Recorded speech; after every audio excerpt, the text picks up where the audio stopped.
ଏହା ହେଉଛି ଆମର ପ୍ରିୟ ନୀଳ ଗ୍ରହ, ଯାହାକୁ ଆମେ ପୃଥିବୀ ବୋଲି କହିଥାନ୍ତି।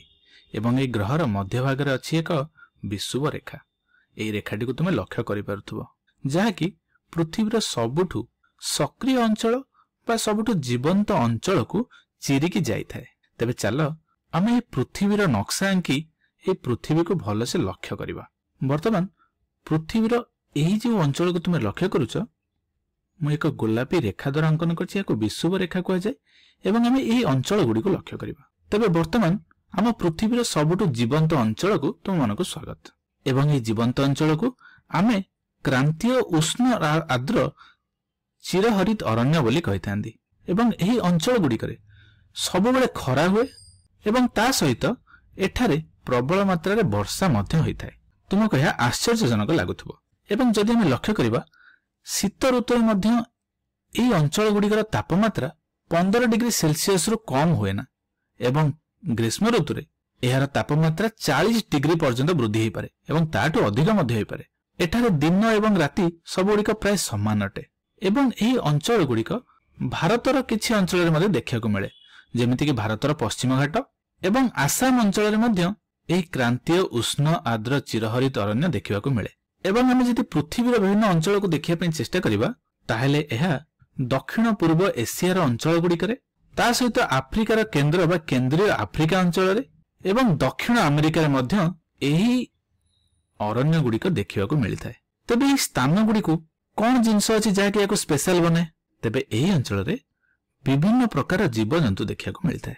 ଆମେ ଯଦି ପଶୁ, ଉଦ୍ଭିଦ, ପକ୍ଷୀ ଏବଂ କୀଟପତଙ୍ଗ ଏମାନଙ୍କୁ ଲକ୍ଷ୍ୟ କରିବା, ସମସ୍ତେ ଆଶ୍ରୟ ଓ ଖାଦ୍ୟ ବା ବଞ୍ଚିବା ପାଇଁ ପରସ୍ପର ମଧ୍ୟରେ ସର୍ବଦା ଲଢୁଥାନ୍ତି। ଏବଂ ଏହି ଅଞ୍ଚଳ ଗୁଡ଼ିକରେ ସର୍ବଦା ଖରା ଏବଂ ବର୍ଷା ହେଉଥିବା କାରଣରୁ ଏହି ଅଞ୍ଚଳରେ ବିଭିନ୍ନ ପ୍ରକାରର ଉଦ୍ଭିଦ ଓ ପଶୁପକ୍ଷୀମାନେ ବଞ୍ଚିବା ପାଇଁ ବା ରହିବା ପାଇଁ ଭଲ ପାଆନ୍ତି।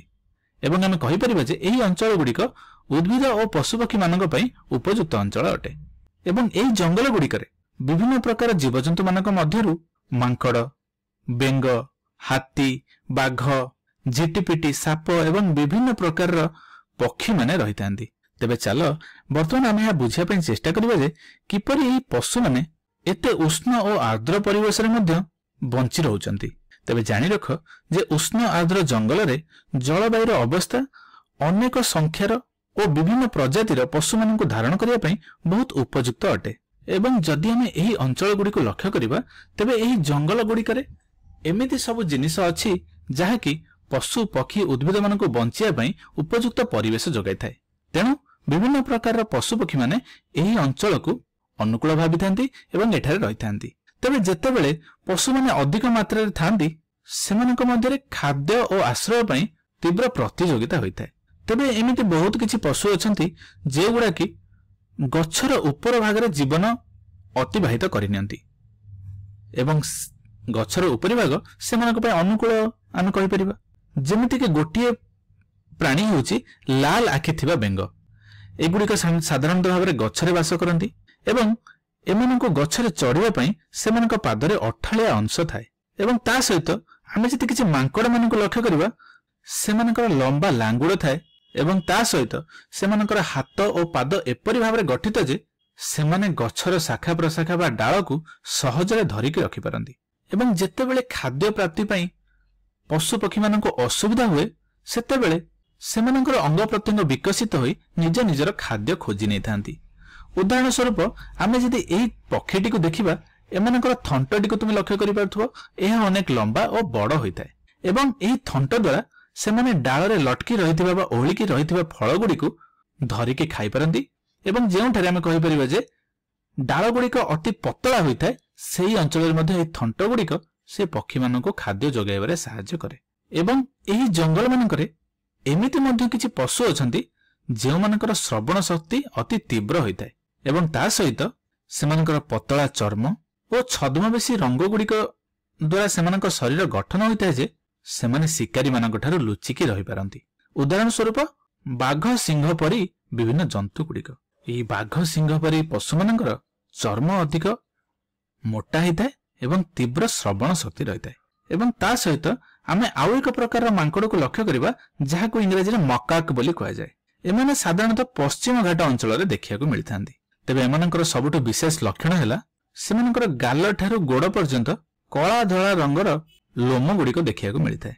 यही प्रकार मांकड़ गुड़िक चलबार अत्यंत दक्ष होती एवं एमानकर अधिकांश जीवन गछ उपर ही कटे, जेउठारे सेमाने फल और किसी कीट पतंग गुड़िक खाई थांती एवं ए गछ गुड़िक उपर बहुत मात्रा से खाद्य मिल जाउथवा कारणरू सेमाने माटी को भूमि को बहुत कम आसी थांती एवं भारतर एही क्रांतीय उष्ण आर्द्र जंगल रे अति जनाशुना बसवास करुवा एक पशुटी होची हाथी।